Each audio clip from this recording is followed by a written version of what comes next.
हर हर महादेव। जय श्री कृष्ण। मित्रों, मैं आचार्य कृष्ण कुमार भारद्वाज आपके मध्यस्थ संक्रांति की कुछ समस्याएं लेकर के आया हूं, जिनसे आप रूबरू हो सकते हैं। जैसा कि 14 जनवरी को मकर संक्रांति मनाई जाती रही है और कभी कभी 15 जनवरी को, इस बार भी कुछ ऐसा ही देखने में आ रहा है। 14 जनवरी 2026 दिन के 3:15 बजे लगभग मकर संक्रांति में मकर में सूर्य आ रहे हैं संक्रमण करते हुए, जो कि पूर्ण काल में नहीं है। पूर्ण काल प्रातः काल का माना जाता है और तिथि भी एकादशी है। इस दिन खिचड़ी का दान, गुड़ गजक तिल आदि का दान होता है। ब्राह्मण के लिए, महान पक्ष के लिए, गरीबों के लिए, भिक्षुकों के लिए। तो अब समस्या ये आ रही है, क्या यहाँ सभी लोग सुबह से उपवास करेंगे?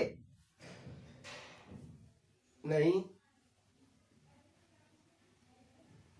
चावल जब हम खा नहीं सकते तो दान कैसे कर सकते हैं?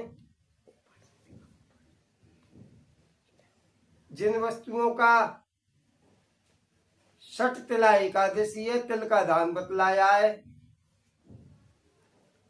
एकादशी में कहीं भी चावल का दान लिखाई नहीं है। द्वादशी में चावल का दान, चावल का भोग प्रसादी लिखी है। तो वो है 15 तारीख में द्वादशी। तो क्यों ना हम सूझबूझ के साथ में अपनी संशय को दूर करते हुए जो 14 तारीख में मध्याह्न में 3:07 पर सूर्य धनु से मकर राशि में संक्रमण करते हुए प्रवेश कर रहे हैं, तो मध्याह्न के 3:15 बजे कौन सा दान कहलाएगा? दान पूर्ण काल में गंगा स्नान करके ही, प्रयागराज में, अन्य तीर्थों में गंगा स्नान के बाद गंगा जी पर कुछ लोग वहीं पर करते हैं, कुछ आश्रमों में करते हैं। पूर्ण काल में, पूर्ण काल कहा जाता है प्रातः काल को।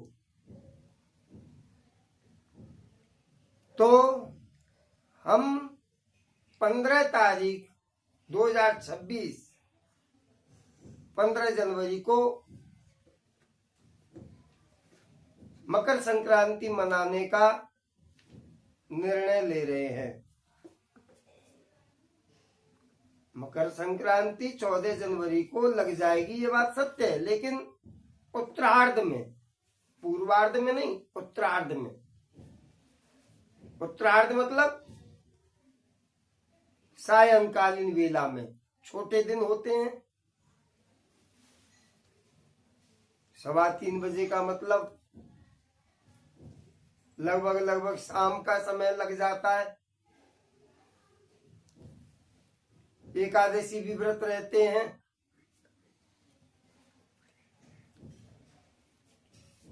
षठ तिला एकादशी है।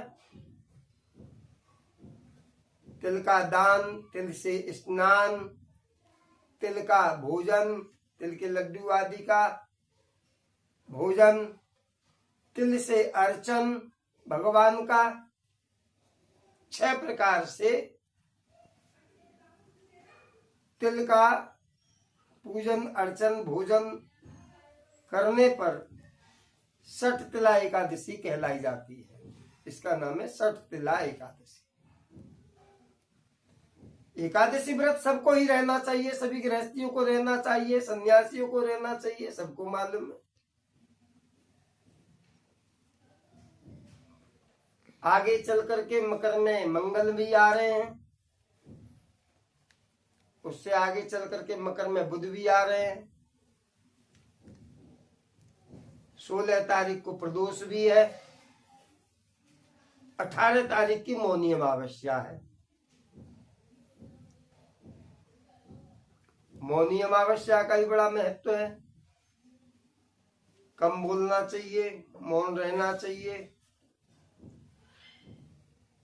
ना होने से तो ये बढ़िया है कि साल में एक दिन मौनी अमावस्या आती है, तो उस दिन कम से कम बोले, मौन रहे। इसीलिए 18 तारीख को मौनी अमावस्या का भी ध्यान दें। जैसा कि हम अपनी पहली वीडियो में आपको बतला चुके हैं कि गृहस्थियों को, ब्रह्मचारियों को प्रदोष शिव का उपवास करना चाहिए, जो 16 तारीख का है प्रदोष व्रत, जिसके करने से व्यक्ति पाप रहित होता चला जाता है, क्योंकि भगवान शिव पाप भस्म करते हैं, संहार करता है, तो पापों के संहार करता है, न कि हमारे। और भगवान शिव के इष्ट है विष्णु भगवान, तो उनका व्रत है 14 जनवरी, मकर संक्रांति, षटतिला एकादशी। ध्यान रहे, 14 जनवरी मकर संक्रांति 2026 दोपहर के 3:07 पर आ रही है। तो जिसको भी दान पुण्य करना है मकर संक्रांति का, वो 15 जनवरी को द्वादशी के दिन, द्वादशी तिथि में कर सकते हैं। वो अधिक पुण्यदायी होगा, क्योंकि द्वादशी में चावल का दान ज्यादा महत्वदायी बतलाया गया है। किसी को चावल खिलाना है, खिचड़ी बना करके, खीर बना करके, भगवान विष्णु का भोग लगा करके, तो वो अधिक पुण्यशाली है। और एकादशी में किसी को कोई चावल दान करता है, खिलाता है, खिलाने के लिए देता है, तो पाप का भागी होता है। और 14 तारीख को सुबह में मकर संक्रांति है भी नहीं, और आप 3:15 बजे से पहले अगर खिचड़ी का दान करते हैं तो आप धनु की संक्रांति में कर रहे हैं, न कि मकर की संक्रांति में कर रहे हैं। ध्यान रहे।